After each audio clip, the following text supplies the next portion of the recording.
Hello, hello, hello, and welcome to another episode of Be About It podcast. Of course, I am your host, Baraka Barnes, and I am so excited about this episode. You know what?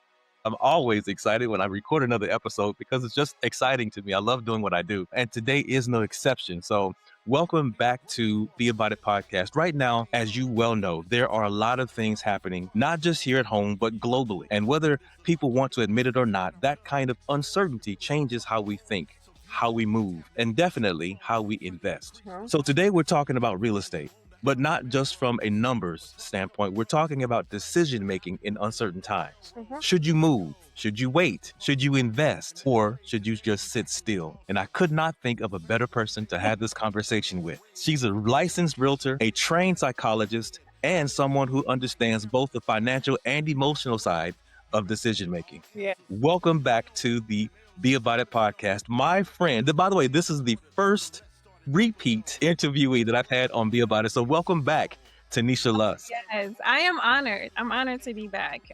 I love what you're doing and I love your just the mission and the vision of what you're putting out there. And your podcast, like I said, be about it, right? You're holding people accountable. Don't just talk the talk. Like you better be out there walking the walk too. And I think if anything, the accountability and the responsibility of how we show up as humans in our personal lives, in the world, how we networking. You always want to hold yourself accountable. So don't just be out there talking about it, be about it. Like do something back. Exactly. Be Have about it. people watch it. You hit the nail on the head. I don't know if I told you this when I asked you to be on the show the second time, but at the beginning of this year, the Lord gave me something that he told me that he wanted me to be ready to expand about it because it's not going to just be about relationship talk. Originally, that's all I thought it was going to be about. But at some point, you can come to an end of that.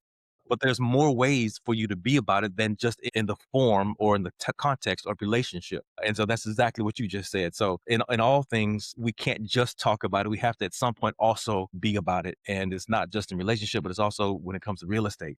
Yes. And so I want to get into this conversation because I think in light of what's currently going on with the conflict that we're in as a country and then of course the global market, I want to talk about real estate and how it may affect your business and maybe even how we as consumers go out and purchase, Yes. sell, or invest. Yes. So, but before we get into the conversation, for those who may be meeting you for the first time, Tanisha, I want to give them a quick snapshot of who you are and what you're focused on right now. Yes. So I am a local real estate professional within the Dallas area.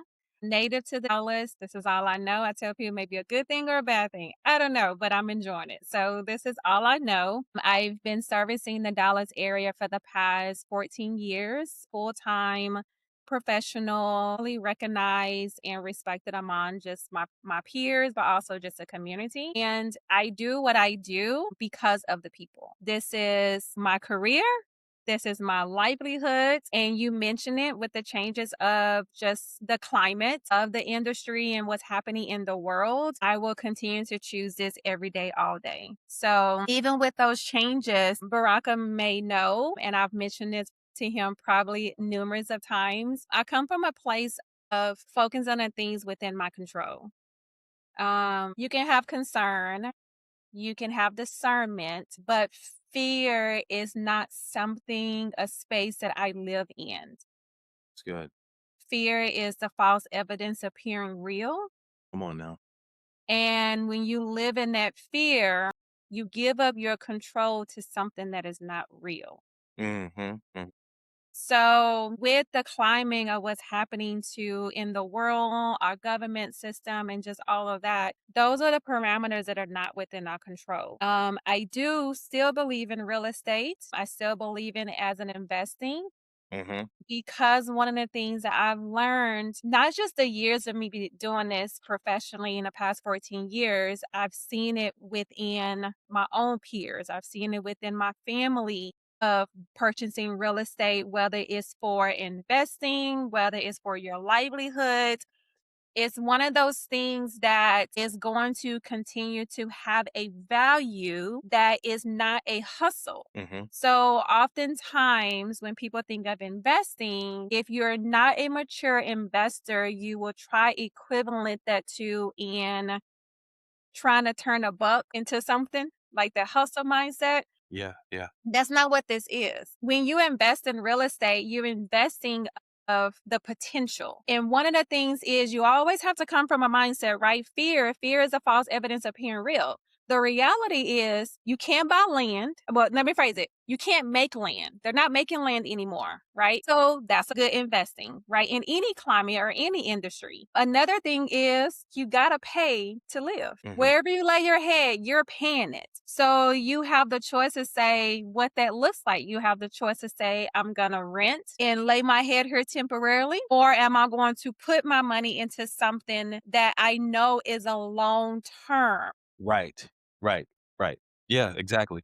You know, let me pause you for a moment because you came out swinging. You ready to go already, girl? You don't jump way ahead of me. But no, but I appreciate it because you know where this conversation is going, and you're right. I think that we get to a point where fear. Well, you know, what, let me not jump ahead of myself. I have questions already designed for that. This has I already been tend to have that effect. I'm sorry. No, no, you're fine. What I want to do though is kind of want to take them Yeah, on the journey. on a stroll, Yes, right? I yes. want to take them down a path. So let's guide them down this path. So in today's global uncertainty, as you've already mentioned and alluded to, uncertainty is impacting the housing market nationally and India. Do you see that it has affected our local market? It's not affecting it in the way that the news is portraying it. Okay.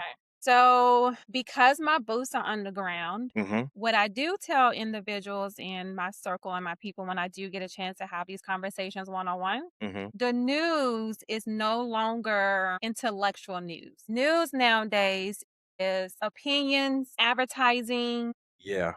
clickbait, Yeah. and oftentimes delayed information.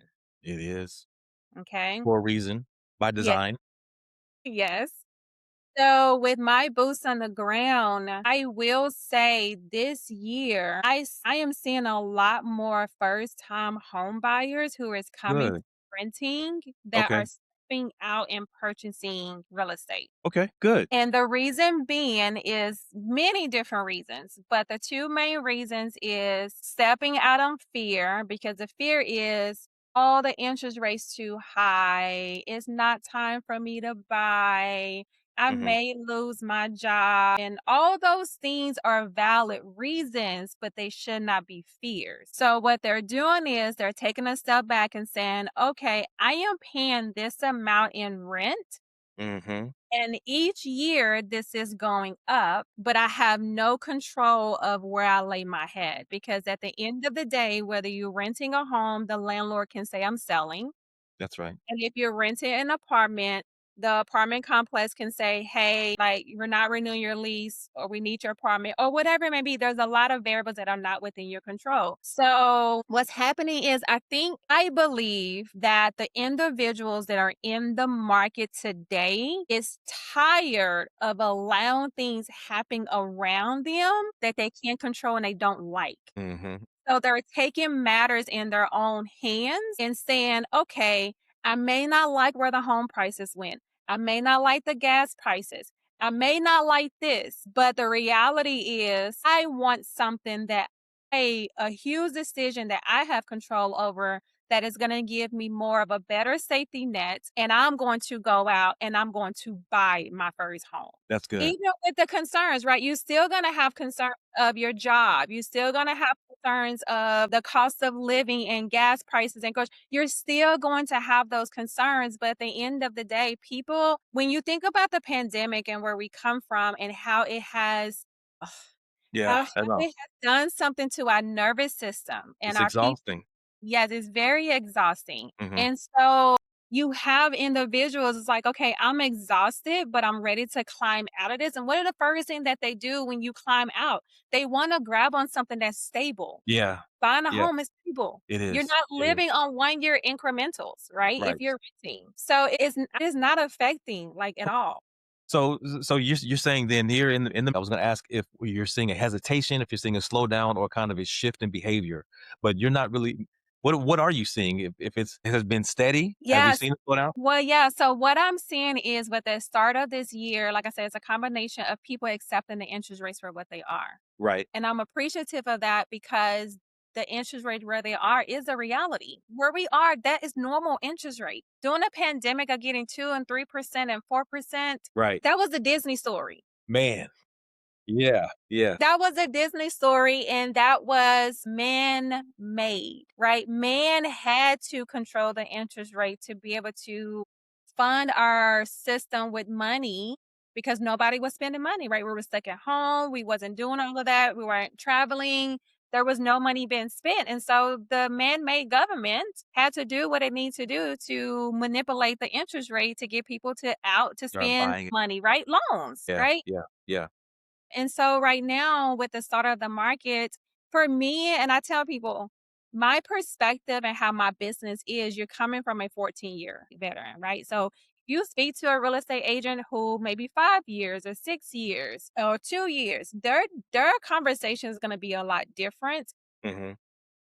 because I am so many years ahead, right? I have already Seen it. been cycles. I've You've already seen been, this. yes, I've Yeah. already been through them. Right. Even when we were in the recession, we were in the housing crisis, In 2008. Right. right? So you still had people that were buying homes. Mhm. You just had a mixture of investors who were Okay. buying them, We're right? gonna get to investors here in a little bit. Okay, so either way it goes, I think one of the things is once you have that mindset that I have to lay my head. No matter where I go, I have to lay my head. But the control part of it and the responsibility and the empowerment comes from, okay, if I have to pay to lay my head, what are my options? And Exactly. I get to dictate the value of my hard-earned money that I'm Mhm. making from this job to Mhm. decide what I want that to be. Yeah, yeah, yeah. Perfect. That's good. And I like what you said earlier, and this is gonna be a part of what I was gonna ask you later on in the questionnaire in the list of questions, and that is because we know the news media has really manipulated what it is that they actually show us, what they tell us. I think it's better for, and the reason why a lot of people are turning to podcasts like what we're watching and what we're recording here, because I think the importance of what you said a minute ago, you're having boots on the ground, better explains to the people who are watching what's really going on versus the manipulation of the media. What are people keeping that in mind? What are people really getting wrong about this current moment? That I mean, I keep saying it, I don't wanna keep, like, hitting over with the bat, but Mhm, the fear, and let alone the emotional fear. mhm. Like I said, there are, concerns where, job market and individuals like that. Yeah. But the reality is, I actually had this conversation with the client who was really not gonna buy a house because she felt secure in her job, Mhm. but because of her community, because I'm a strong believer you grow into the conversations you have with you. And sometimes you don't grow. Sometimes you remain the same. Sometimes you grow even wider. But her people around her was, they didn't have certainty in their jobs because of whatever field they were in, but her job was secure. So she literally came to me and she was like, I think I'm gonna wait to buy a house Mhm, just in mhm, case. mhm, mhm. Just in case what? Yeah, yeah, And she said, "Well, just in case I don't lose my job." And I said, "How secure are you in your job?" And she's like, "I'm secure. I have no concern." I said, "Who are you talking to?" And she's like, "Well, my friends this, my friends this." And I said, "That's their bubble. yeah, Those are yeah. concerns, but that's not your reality." Right, And right. so once I share with her, and of course, I always like to foresee certain things because I think if anything, once you try to foresee the road that you can control, right? The map and all that, you can't control the weather while you're on a journey. You can't control all that when you're traveling. But once I told her, I said, okay, let's say hypothetical, you do buy this house and you lose your job. Mhm. What is the worst thing that you afraid of? And she's like, oh, I'm afraid I'm gonna get kicked out. And I said, you should even be more afraid that you're renting, that you're gonna get kicked out than being kicked out on the house that you live in, that you have a mortgage on. And she said, tell me more. And I said, when you're renting and you lose your job and you tell the apartment complex or the landlord you can't pay, they literally they can kick you out 30 days that you're late. It can get evicted. But when you have a house and you have a mortgage on the house, they give you 6 months to figure out what you're gonna do. Mhm. and another Right. 6 months to decide if you're going to do a short sale or they're going to foreclose. You have more time to figure out here than you do here. So, That's which true. one do you want? Right, right. Right? She didn't know that. Like, that was her fear, but it was because she was allowing the fear of the false evidence appearing real to not be able to honestly, you know what? She didn't even know that information. So I'm not even gonna say it was fear. She just did not know because of her circle. Mhm. And so I think if anything, another nugget to this is be careful who you're hanging around because they can put their fears on you and you don't Yeah, realize it. right. And they keep talking so much about the government and what Trump is doing and all of this other stuff. When in Mhm. reality, you haven't even had the time to even sit down and think about and say, "How does this impact me?" Yeah, or do the research for yourself. Yes, Yeah, yeah. So are people making delayed decisions? Do you think they're making delayed decisions that they might regret later? I always. So, I know. yes. Yeah. Here's the thing, but the delayed decision is always an impact. Think about the pandemic. Think Mhm. about how many people who was like before the pandemic who said they're gonna buy a house and they didn't. Mhm. Then when the pandemic came, they still didn't buy a house, and then now we're here, they Yeah. still didn't buy a house, right? So Yep. you can have a delay in your thought process, and Mhm. the delay in your thought process should not prevent you from putting the goals and the roadmaps in place. Mhm. Like, you can say like, if she said, "Hey, I'm going to wait till next year until this," trust and believe she would had a map. I would have told her, "Okay, if you're going to wait, go Mhm. ahead and put money aside to where let's say if your your rent payment is 1,500, but we know that if we're looking for a house, your payment's going to be 1,800. Go ahead and pretend like you're paying 1,800." Like, I would have given her steps Yeah, to yeah. put in place because the delayed decision, if you don't do it right, can steal you of your time Yeah. Yep, yep. and not position you once the light bulb goes off. But yeah, that is true. Yes, delayed decision. Yes. Yeah, okay. And Yes. so That's a lot of areas. thinking about your that current client and I guess others like her, what do you think decision paralysis or analysis paralysis looks like in real estate right now? It's like, imagine a kid. Okay, so you have a kid, okay, at daycare. So Huh? you have a kid at daycare, you have all these kids at daycare, and you tell them that, oh, Friday we have splash day. And the kids are so excited. They're gonna play in water, all this stuff. And Friday comes, the teacher says, "Hey, splash day is here." And they open up the backyard and it's a pool. And they're like, "Oh my gosh, we're scared. We can't swim." So what they're doing, they just sit there and stand at the door. Mhm. Rather than saying, "Hey, teacher, we can't swim. Do you have life jackets? Mm. Okay. Can we use the life jackets? Is there an area that we can play in the pool if you don't know how to swim?" So with the process, when a client comes to me and they are dealing with that, the all excitement comes and now they're qualified to buy a house. And then I open up the gates and I said, "These are your options." And they're like, "Wait, wait. So I pick one of these? Oh, I like this house, but I can't choose which one. Is this really real?" Like, this happened to me on Sunday. It was literally real lifetime. Okay, okay. Told him, I said, and he's like, "This is all happening so fast." I said, "No, it hasn't. You contacted me a month ago. We waited 2 weeks to work on your credit. You did everything you were supposed to do. You called me. Now you have three options. But here's the thing, you've been wanting to buy a house for 8 months. Wow. The process is not happening fast." Oh, I wouldn't say so. Right. So that's what happens.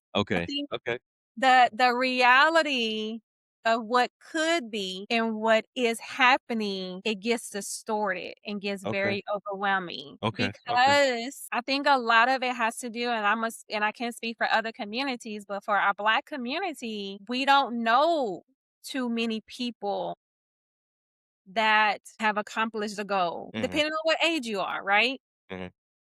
Or who have accomplished a goal to own a home and have owned multiple homes. Sometimes you have somebody who own a home, life happens, had to let it go, rent, like you see all these different situations and channels. Whereas I'm not gonna say it's hard, it's not hard for me, but it's sometimes our circle is so small that we don't have enough people in our life that is consistently doing the things that our heart and our desires want. So that way we have a more positive and optimistic and a model of hope that it's gonna happen. And Hmm. this is how it happens. Okay. So So hopefully to answer your question.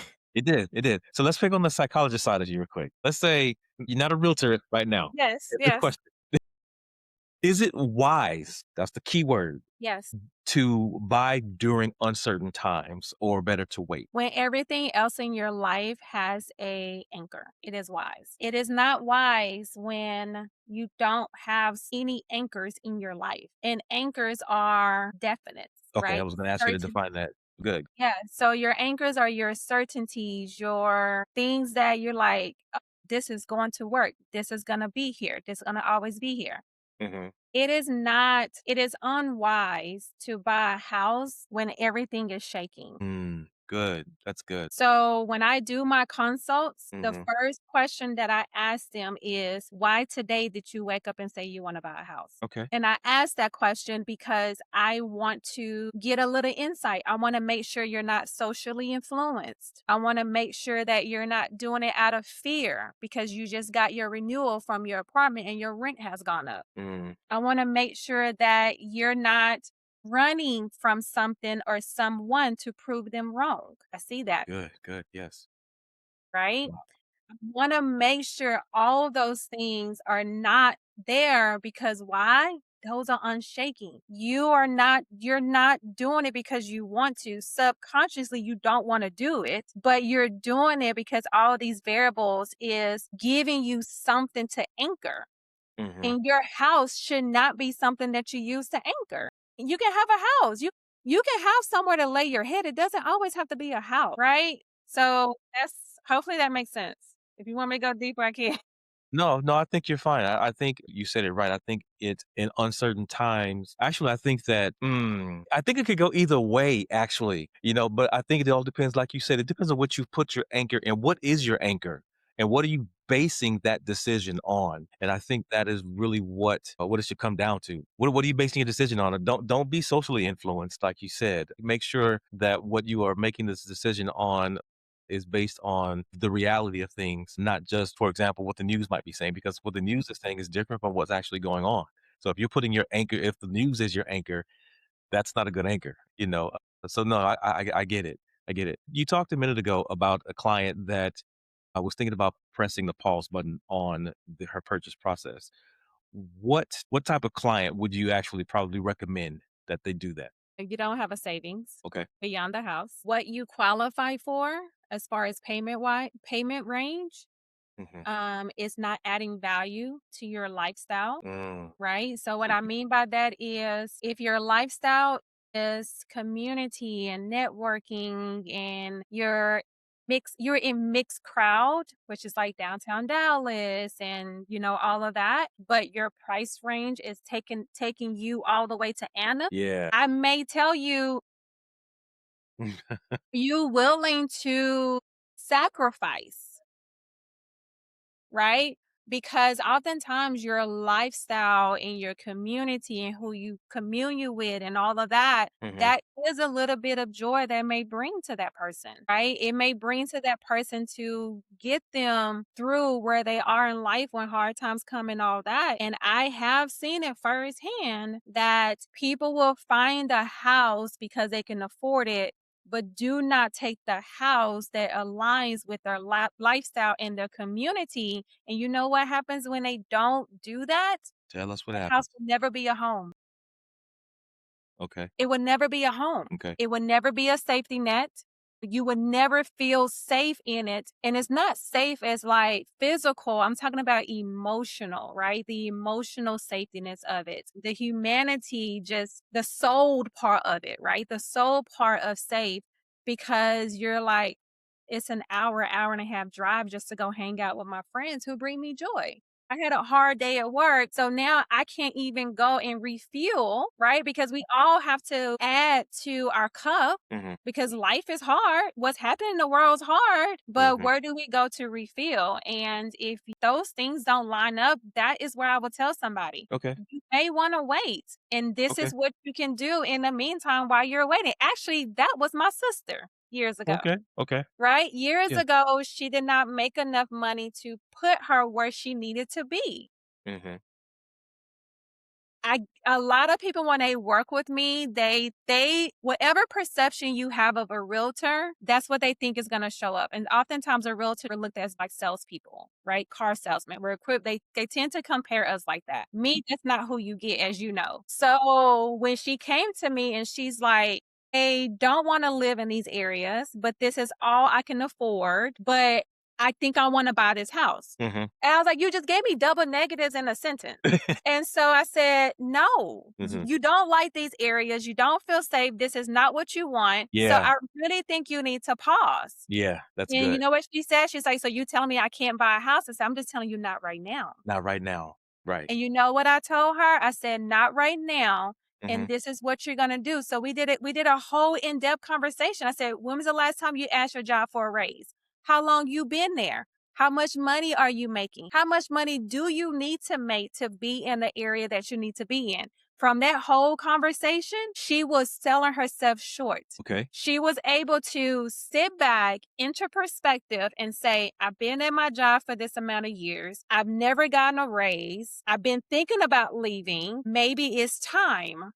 And I actually set her up with a career coach that walked her through the process. A year later, she was doubling her income, and we were able to get her a house in the area that she wanted to live That's good. because she had a plan. Yeah. Yeah. And a good coach. I Yes. always say it takes there's a lot of times we wanna make certain decisions, and if we can't look it's hard to make those decisions when we are counting on ourselves solely to make those decisions. Sometimes we need someone outside of us to coach us through that process, and you did a good job coaching your sister through that process You and your know, clients too. thank you. You know what made me think when you said that? Why is that we say it takes a village to raise a kid? How come we don't say it takes a village to live through life as adults? It's pride. It's pride. We go through a thing and we got this. I got this. I know I'm making the right decision. But Yeah, pride will get you in trouble, won't it? Pride gets you in trouble. it does. It does. You know, even though we grown, that doesn't make us the most wise. Yes. Yes. Yes. But I say you can never be too grown to listen. My parents Exactly. used to tell me, you ain't too grown to listen. There you go. There you go.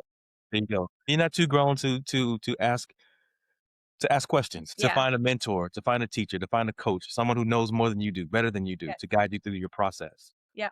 Yeah. And so we need that. So what signals tell you someone is actually ready despite the climate? Ooh. When they've outgrown their living situations. Okay.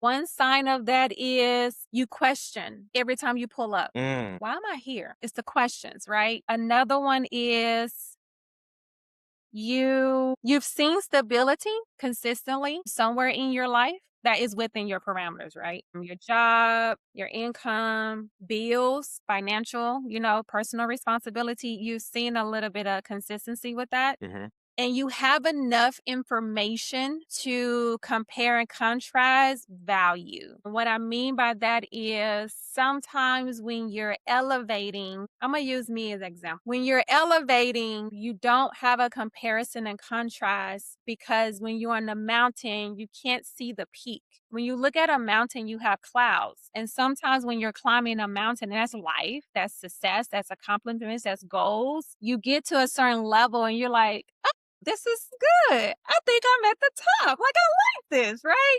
Mhm.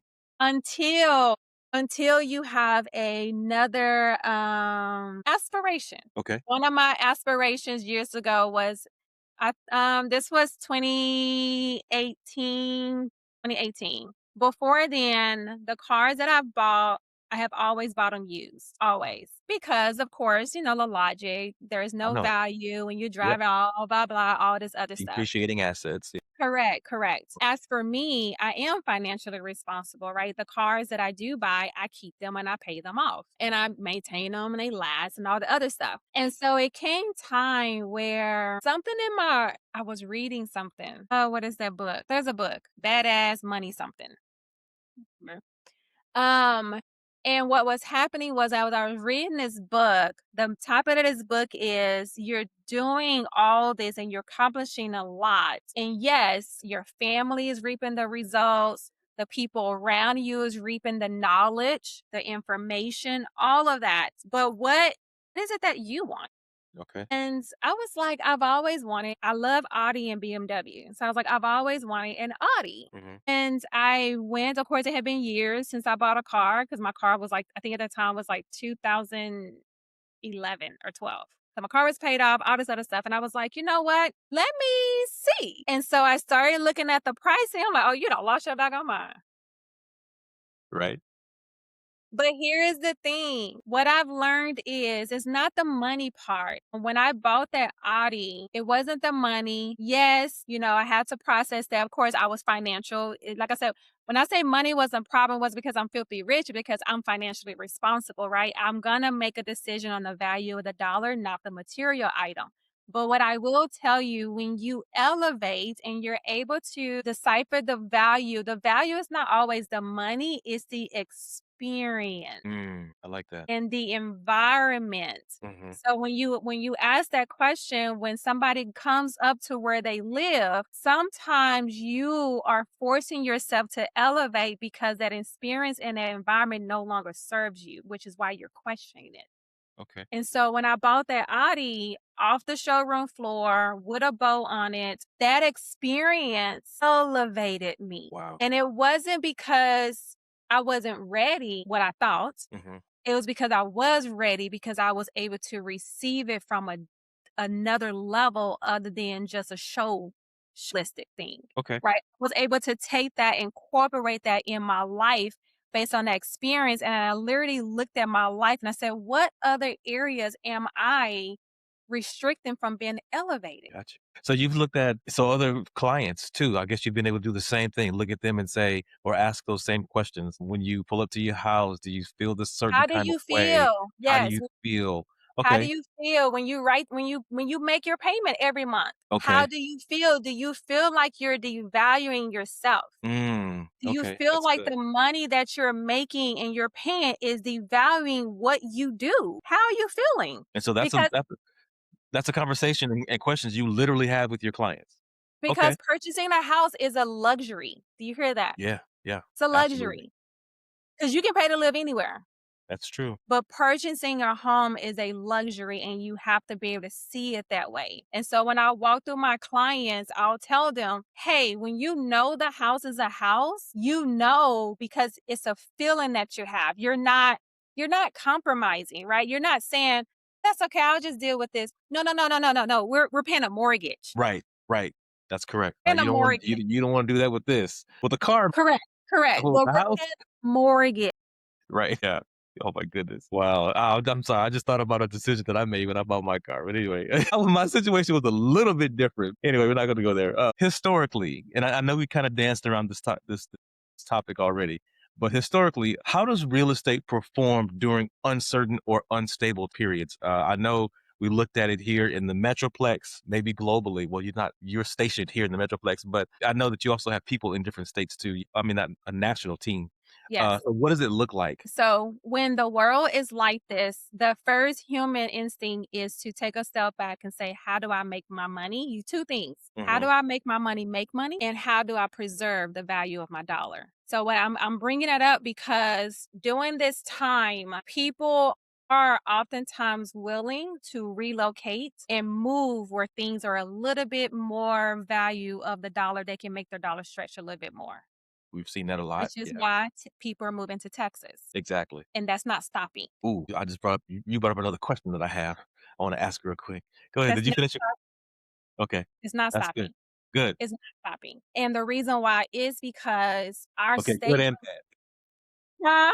I said good and bad. It's bad for us who live here because we get tired of y'all moving here, all this traffic y'all keep. No, I know. I'll be like, "It is what it is. Let me add Yeah, another it is. 30 minutes on my commute. It's fine." Yeah, exactly. Okay. But yeah, so the relocation here, first Yes. of all, relocation to Texas has always been a thing before the pandemic. Before the pandemic, it was more of a corporate relocation. After the Okay. pandemic and even going forward, it's a personal relocation. It's not corporate. Okay. Corporate is not making these people move here. It's the personal decision. And then also with the job still having work from home and all of those things, especially the high professional jobs. Like professional jobs are still, people are still working from home. Okay. And so they are moving here because Texas we've always been in a bubble, even during a recession. Yeah. During a recession, yes. Did we have foreclosures? Did we have all that? Yes. But here's the thing, the economy of Texas was able to control the foreclosures and how they're released to the market, and they released them like a dripping faucet. Mm, Whereas the other states released them like a running faucet because they didn't have any other economic benefits to their state. We have jobs, we have schools, we have safety nets, we have everything that a lot of people want to mm, move here, mhm. and it's a central domain.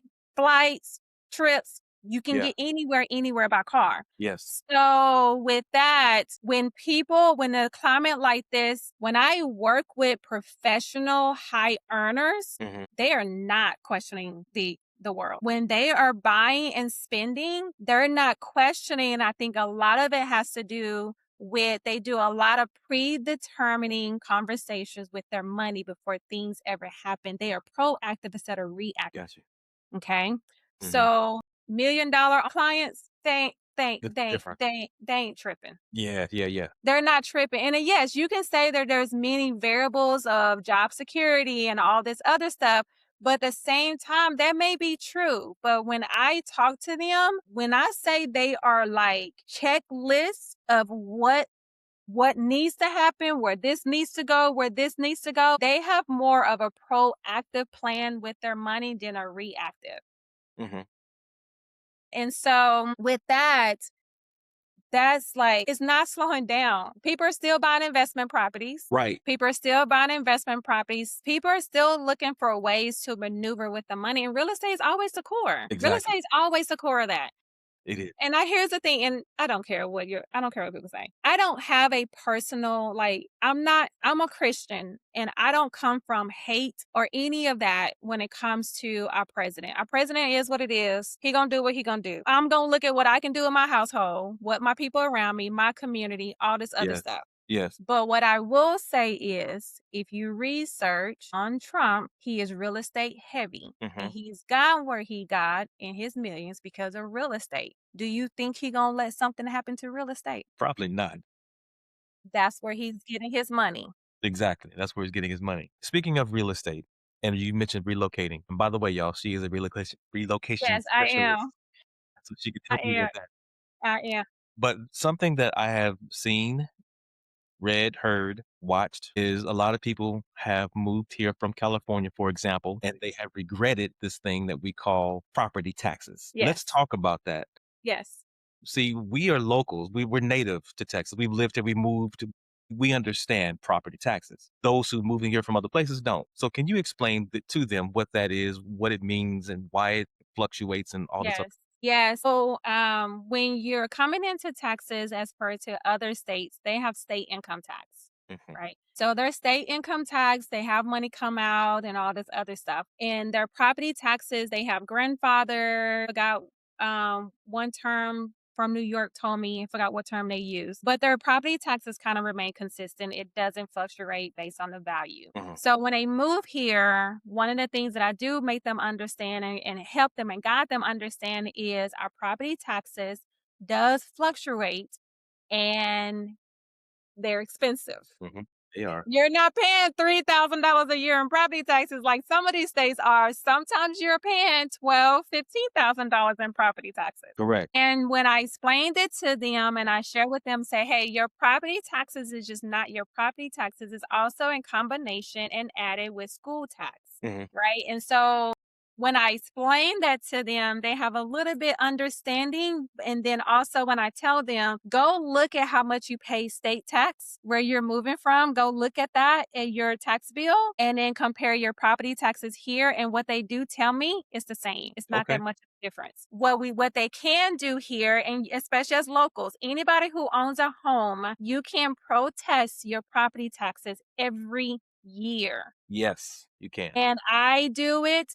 I empower my clients to do it. I share the information. Hmm. Texas is a non disclosure state, meaning that sold properties are not disclosed to the county. Okay. The only thing that is disclosed to the county is the dollar amount that's on your deed of trust. And your deed, the dollar amount that's on your deed is the starting balance of your mortgage. Okay. The starting balance of your mortgage is not your sold price because you have down payment that brought it down. There you go. So what the county does is the county does a estimating system that says, hey, this person lives in Mansfield. They own a 1-story, 4 bedrooms, 2 baths, no pool. And this is what all the houses in the area on their deeds are. They don't know what the inside of your house look like. Hmm. So when you protest your property taxes, you're going to be protesting the market value because they don't know what they sold your house for, and you have access to a sold data. When you contact me as your agent, I can provide that to you to help you protest your taxes. And you're going to also protest the markability of your house. And that's where they align the information and they will come together with a number that better position the house in order for you to protest your value. I do it every year and I've been doing it for the past 10 years. Good, good, good. One of the things I saw a lady say was she received a bill, a tax bill. I'm like, why wasn't it rolled into your mortgage? Why whoever did your mortgage did it wrong? You you should have been. I mean, they didn't do it wrong. You went. I'm sure you went for the lower mortgage rate, the more Yes. payment, the principal. Payment. You went for a Yes. lower principal payment. Yes. Yes. But yeah, you forgot about you're gonna have to, or you didn't know because you really didn't tell you that you're gonna have Yes. to pay your taxes. So I know you're not in mortgage, but let's talk about that real quick. Yeah. Yeah, go ahead. I So, know where I'm going. yeah. Okay. So when you get a mortgage, if you put 20% or more down, you will have the option to have your property taxes and homeowners insurance escrowed from your payment. That is an option. You're not required.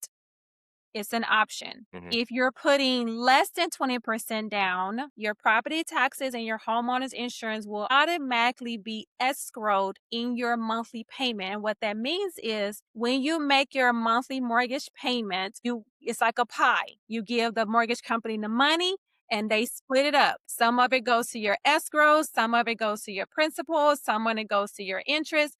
Some of it goes. And so when you put less than 20% down, that's what automatically happens. When you put 20% and more, you have the option. But if you do not tell them, if you do not tell your mortgage loan officer that you want it to be escrowed and you're putting more than 20% down, they are not going to Mm, have to tell them. And I'm a strong believer where even though you have a choice, I will say, as somebody who my primary, I don't have an escrow. So I have to save to make sure, like I have a house saving account that make sure that when my property taxes are due and my homeowner's insurance are due, I have that money set aside. If yeah. I were to do it differently, Well, that takes some discipline. Oh my gosh. yeah, it's yes, because you gotta remember, you also got Christmas Yeah. doing that, like, because homeowners insurance probably depending on all, but mainly your property taxes is due by December, is late by, I think, like, January or February or something. It does take discipline, but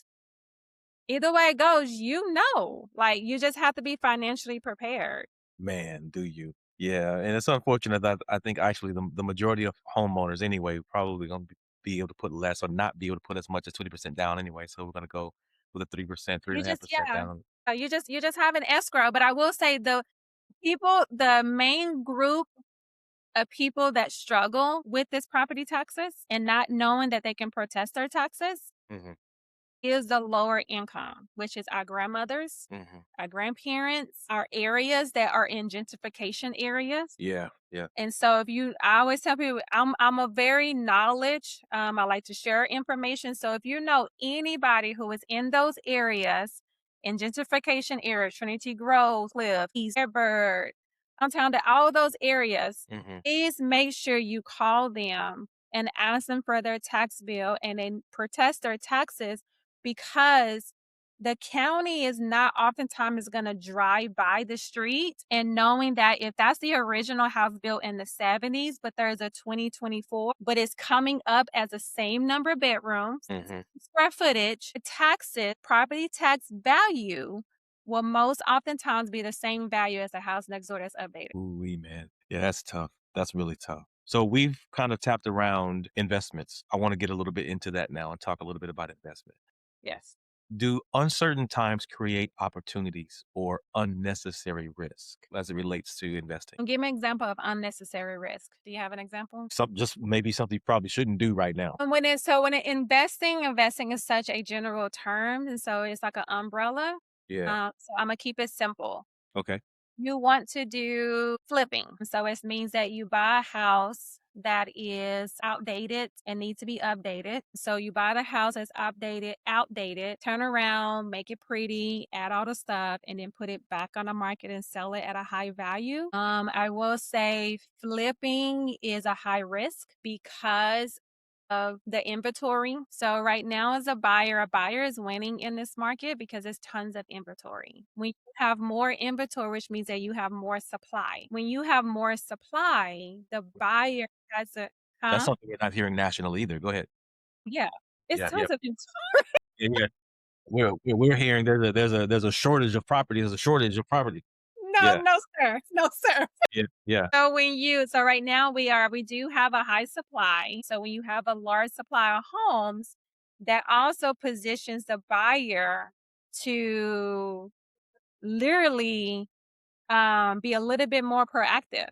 They Mhm. don't have to react like they used to when we're in multiple offers. Mhm. So they can take their time and say, "Oh, I like that house, but let me go see that one. Let me go see that one. Let me go see that one." So flipping is a high risk. However, it doesn't have to be. In order for it not to be a high risk, you can't like anything. You can't do it alone. You want to ensure that you have a strong, knowledgeable realtor who understand the trends of that area and the market. You want to make sure you have a great design team that can aesthetically help the house position well among the current competition. And you want to understand your numbers. You want to understand I what love is it. out of pocket, what's your in pocket, and what is the ARV, Yeah. which is And if I could add one other thing, mhm. one other factor to that, don't go in there thinking, I like this, I like that, I like you. Don't, don't, No, go with don't. what the market. Don't. Don't. Yeah. And You're if not you buying don't it for yourself. know correct, you're not buying it for yourself, and if you don't know what the market is doing, then you either wanna call myself as a real estate professional, or you wanna call an agent who Yeah. is actually boots to the ground, or you need to go visit some model homes. The model homes will tell you what the trends are. There you go. So, That's good. that's Good. a high risk. Flipping is high risk. Flipping is high risk, and I think too, again, because of what I just said, I think what happens is you wanna put it back on the market and sell it for as high value as you can, but you think that you have to put the highest quality trims and appliances and all that stuff in there in order to do that, and I don't think necessarily you have to do that. No, you So, don't. You don't. okay. You just have Alright. to make it look you have to make it stand out, and a lot of times it's colors and designs. Okay. So, Alright. yeah. Great. Great. So what strategies work best in times like this? We're looking at long-term holds, I'm sorry, rentals, or any other it's something else? So, of course, first and foremost, making sure you are the first investment, which means that you go buy your home first. I don't recommend a client go buy the investment and then buy their primary. You want to Okay. make sure you buy your primary first. Okay. That's the consistent one.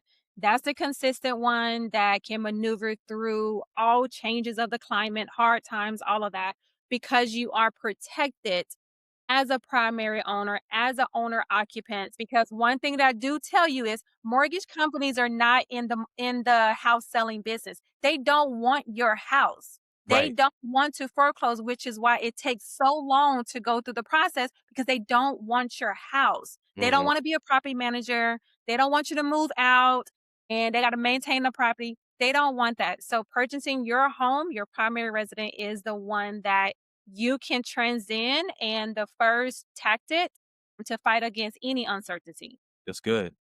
That's good. When it comes to investing, investing is just like stocks. It's just a different product.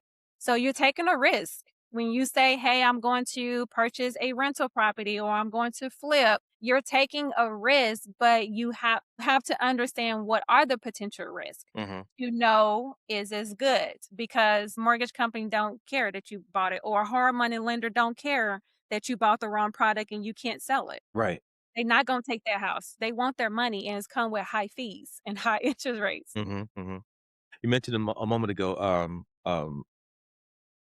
what did you say? Well, let me just say let me say this. I was I was watching a podcast the other day, um, and this guy was named David I know kinda Shantz what you're gonna is the say. name is the guy's name. He hosts, Social Proof. Shout out to Social Proof and David Yes. Shantz. But he I had a get guest that. yeah, he had a guest, had a couple 3 guests on there. They 3 different perspectives on buying real estate. One guy is a young guy, 20 something, I think he was, and, he was saying, I wouldn't suggest buying a house. No, I would never suggest buying a house." You're 20 something. And what the problem was, the reason was because of what we mentioned a minute ago. He wasn't told about property taxes. And so he bought that house, $1 million house, and he got a low mortgage, but then he got that tax bill. And he was like, no, I don't. So that's the thing, it's like, I don't g like, you can buy $1,000,000 house, but you can't pay your property taxes? What are we doing here? I know. He What didn't are we know doing about see, then that's here? the thing, Tanisha. I think it's important. And that's why I wanted to have you back on because you're a great realtor, but you also move in moral. Mhm. You have high moral value. And so you're not just a realtor, you're a teacher. You walk your clients through the process. And I think that some people, some realtors, like you said a minute ago, they're like, that's why a lot of people look at them as car salesmen. They just want to sell a house. So they don't go through the process of educating you on what to expect with the home Yes, purchase, yes, including your mortgage. yes. And hey, I learned this stuff. I learned from the school of hard knocks, Tanisha. Okay, plus the fact I was in banking and I did real estate a little bit too. When I did this, so I learned, and I was a part of that 2008 thing. I was doing the backside, helping So realtors you do short understand, you've sales. seen it. Yeah, you've seen Yeah, it. so I've seen it. I understand it, but the average person doesn't know that. But I think And I it's have important. to share it, and I think that's the thing. It's like because you don't know it, that's an Yes, excuse. I tell all my clients, even you, Baraka, all my past clients, current clients, everybody, you have no reason. You cannot walk into anything about real estate and say, "I don't know," and leave it at that. You yeah, can literally say, "I don't know, but let me call Tanisha because I know if she don't know, she knows somebody that knows it because I am your real estate resource." There is so information that is thrown at us. I was literally listening to a podcast and I'm like, oh, if these commercials, like, because I mean, at some point you have to do commercials for advertisement and endorsements and all the other stuff. But I was just literally thinking there's so much stuff that is thrown at us on a normal basis that hmm sometimes, like you said, you can't decipher to be true or not true. And you just like, you just leave it alone, be like, I don't know what to do. Right. And so hmm I tell them, like, use me as your resource because I am boots on the ground. A lot of things I have done and a lot of things I know, not because I've read it. Yes, I do read a lot, but a lot of it has to be because I was a guinea pig for myself. come on, man. Yes, I threw myself out there as a risk, learned through it, went through it, understand the emotional, understand the psychology, understand the numbers. I did that so that way I can come from a place of wisdom yeah, and yeah. not just giving my opinion.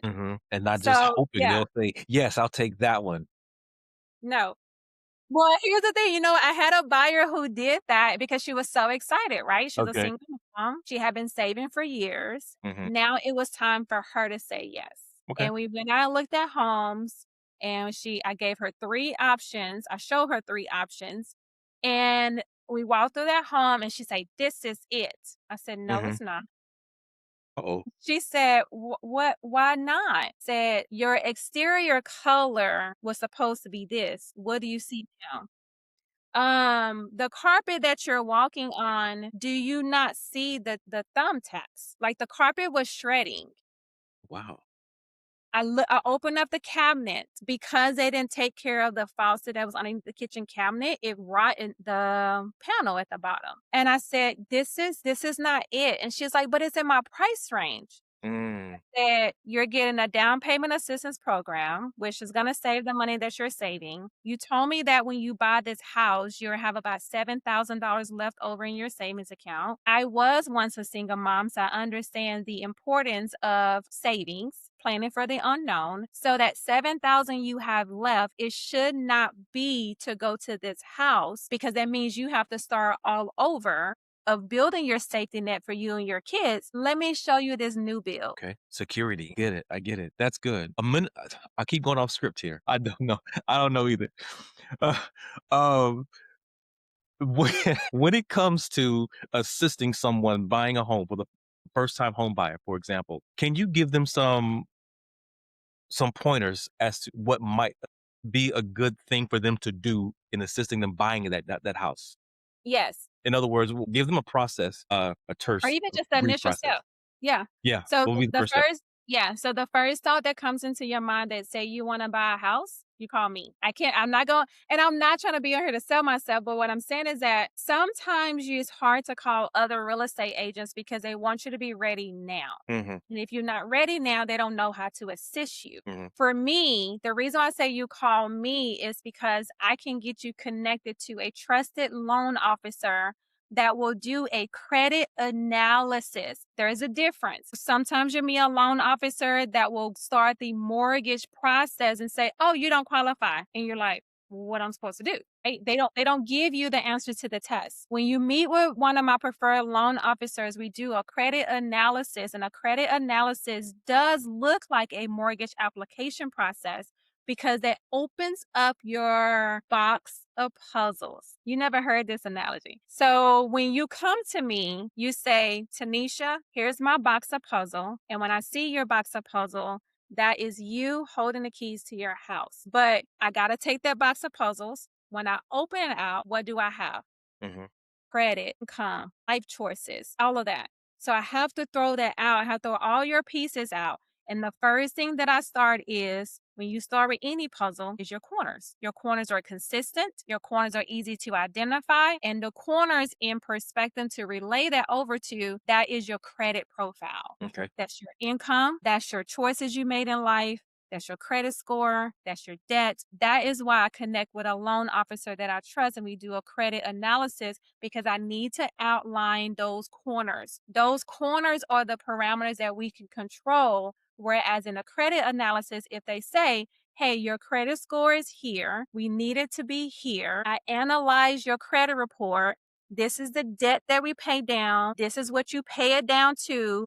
Don't get another job. Don't add more credit. Keep this credit and do this. Yeah. Good. That's where we're putting the puzzles, the middle pieces to it. Hmm. Oftentimes, mortgage companies are not going to do that because they're looking for you to do something now. As for me, because I'm very informative, I am responsible because I tell all my clients, if you had the courage to call me, who is a stranger, right? I'm a stranger until we talk. Until when you call me, which means that you're trusting me. You're trusting me that I'm going to set you up for success. And that in order for a loan officer to go through that process with you, what we're doing is the test is buying a house. What we're doing is we're giving you the answers. Yeah. Yeah. Good. And the answers and how what you do with the answer is going to be based on the individual. But that's the first thing you do. The first thought that comes to mind is say, I think I want to buy a house. Don't wait and say, hey, teacher, I want to buy a house. My lease is up in 60 days. You need more time than that. Yeah. Right? The Yeah. first thought. I don't care if you say, hey, I don't think I'm ready. I think I'll be ready in about 2 years. I think I'm ready in about 3 years. I don't care because what you can't do is you can't get time back. Hmm. And I don't like time to rule me. Okay. I like to control the time. And when you control the time, that's how you be proactive. That's That right. is what people who are success and who have financial systems and who have money, who have tons of money, that's what they do. Hmm. Hmm. So you taking the knowledge and bringing it down. So I tell people, when you with me, we're walking on this mountain together. Yeah. We're navigating it. I'm not going to do it for you, but I'm going to make sure that you have the resources and the knowledge to do it and you have the answers. That's good, Tanisha. It's good. Second step. Well, I don't know if it's a second step, but let's put it this way. Let's say the person has savings. You said that one lady had 7,000.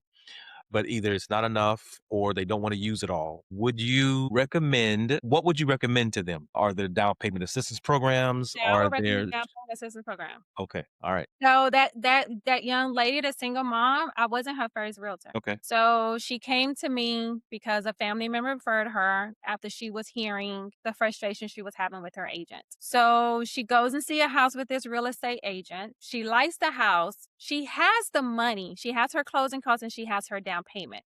But she already know, like she knew what I was telling her. I'm a single mom. I don't need to use all my money into this house. I need to still have a safety net once I get in. She asked that real estate agent, "Hey, what about down payment assistance programs?" The agent responded and said, "I won't do that because the interest rate is high." That's true. So she comes to me, we started talking, and she asked me, no, I asked her, I said, "Have you thought about a down payment assistance program?"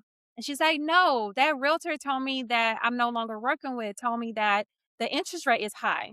I said, "That is true, but how does that impact you?" okay, And she said, "What does that mean?" I said, "You have a 30-year loan, you make a payment on a current interest rate, and your payment is this, and your payment impacts you monthly. How does that impact you?" And she's like, "I don't know." I said, "Are you open to seeing?" And she said, "Yes." Then her over to my preferred loan officer. Let me tell you the difference. She bought a $240,000 house. Let me do the math okay, so we can put things in like real life perspective. Okay, so 240. So she bought a $240,000 house with an FHA loan. Her down payment would have been 8,400. That's not in closing costs. Just literally her down payment alone. So we looked at the numbers without the DPA program. Her mortgage payment was 1720 or something.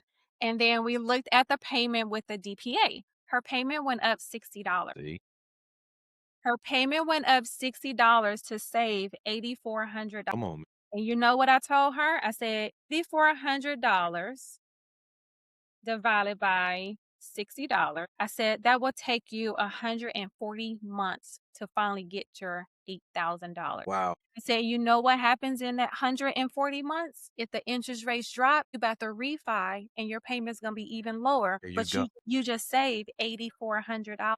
there you go, there you go. That's what I'm talking about. That's what I'm talking about. Okay, awesome. All right.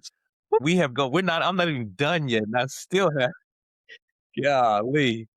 We've gone over an hour already, which do you have time still to continue with this? Let me see. Let me see. I think I do. Okay, Yes, I do. I got to okay, 3, which I all don't think right, we're gonna go to 3, but I got to 3. okay. So we'll put a little bit of a rush on it. I only have it's 2 more sections of questions, but about 6 more questions. So going back to this topic of renting versus buying, and you kind of touched on it earlier in our conversation, but let's go back to this. Does renting make more sense when things feel unstable? Yes, Okay. And why do you say that? because buying a home is a huge responsibility and it's a lot to process. Uh-huh. So just imagine being on a boat, the boat is already rocking, but now you decide to go into a water rafter. And now you're trying to like figure out, oh, what do I do? What do I do? Right? Yeah, no, you always have to have an anchor.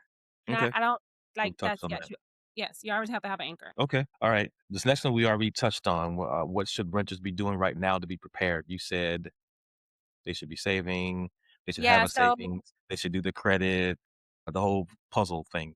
yes, yeah. I think if anything, if you're renting now and you know you no longer want to keep renting, because here's the thing, what I tell my clients is there's a reason why you have 1 year increments or 1 year lease terms because renting is short term. Renting is never supposed to be long term. So if you're like you've been renting 5, 10, 6 years, that's because you don't have enough insight and enough resource to information to know how to get yourself out of it. And that is where, like I said, you connect with me. I connect you with a preferred loan officer. We do a credit analysis. We give you answers to the test so that way you get to decide what you want to do when it's time to renew your lease. If you say yes, you said yes because that's what you wanted to do, not what you had to do. Okay. Tanisha, I am looking at my list of questions that I had for you. And because of the conversation that we have had, we have really already answered all of these questions. Let me just do this then. Let me just put a blanket question out there and let you answer or ask anything that you think is maybe relevant to add to the conversation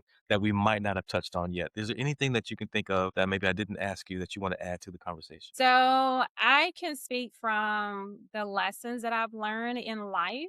Hmm. Um, coming from a consumer that wasn't in real estate, let alone now me being a owner of a real estate business and actually doing it. What I've learned is, especially for Black communities, what I've learned is our lives are not one, two, three, four, A, B, C, D. Sometimes our life and how we navigate through life, because sometimes our life, it can be very gray. It's not black and white. It's not a one track way of doing things. So what I've learned is when our lives is not one, two, three, A, B, C, D, sometimes you gotta do A, C, D, B, all that, all out of Yeah. order.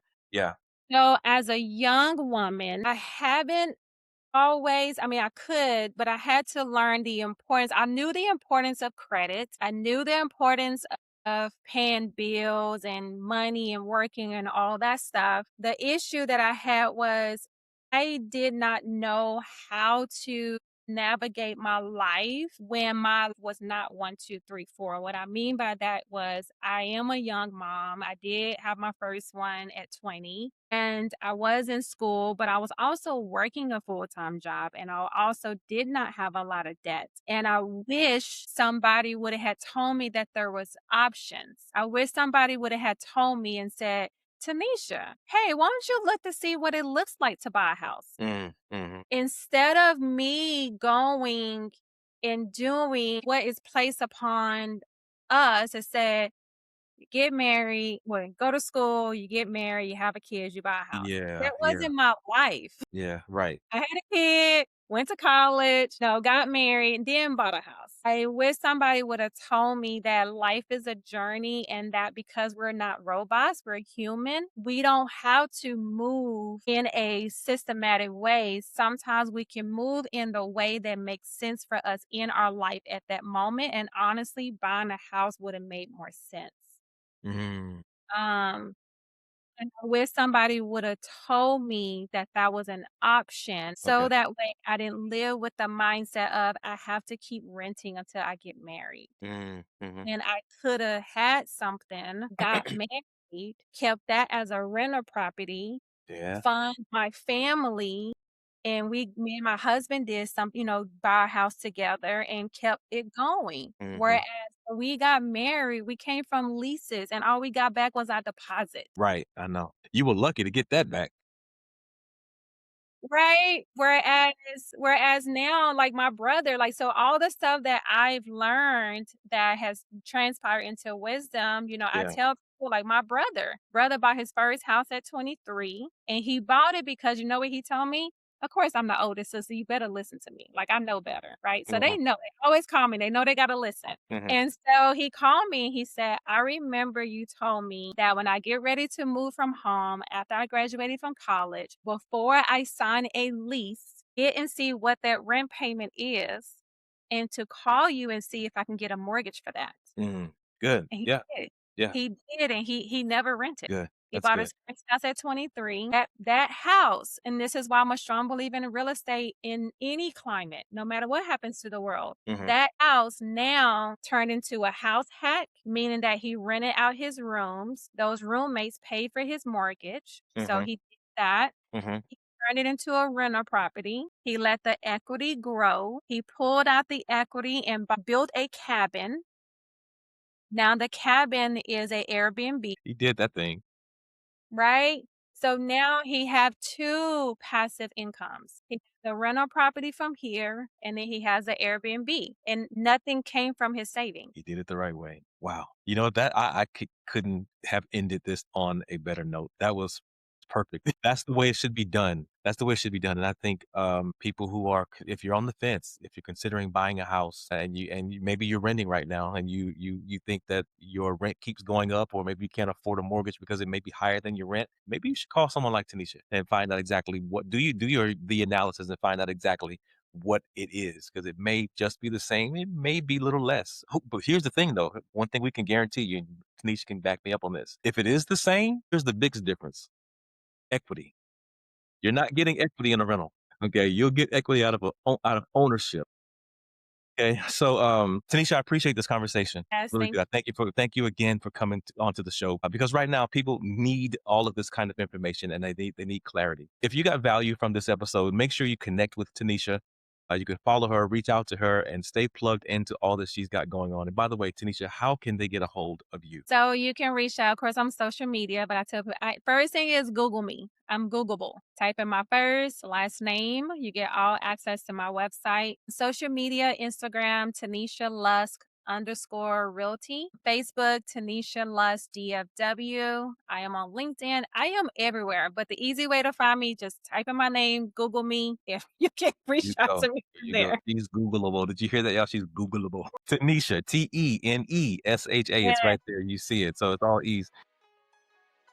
Lusk, Lusk. And if this conversation helped you think differently about your next move, guys, do me a favor, like, share, comment, and subscribe. I am on YouTube and Spotify, also the other social media platforms. But you can do the same thing. Google me too. I'm Googleable. Yes, see? I'll upload a new episode every single Friday morning at 7 a.m. Central Standard Time, both on YouTube and Spotify. I would love for you to check them out. I have a playlist on both YouTube and Spotify that talks a lot about relationship stuff and also about things like this. Tanisha and I, our very first episode was about disillusionment breeds disenchantment. If that title catches your mind, you want to go check out that episode. She was great in that one too. So thank you again, Tanisha. I appreciate you. I look forward to having another conversation with you in the future, maybe after things start to turn around Yes. globally, and we'll have this conversation again, okay? Yes, awesome. I All right. appreciate it. You bet. Thank you so much. We'll talk later. Bye now. So let's start an episode and let the words of our mouth be acceptable. Meditation of the heart, motivation like, hey yo, bro, you got that. Right after your office hours, we can sit and talk about it right here and be about it right now. Be about it process, be about it lifestyle, be about it man up, be about it mindset, be about it that's us, be about it podcast. Yeah, be about it podcast. Yeah. Be About It podcast.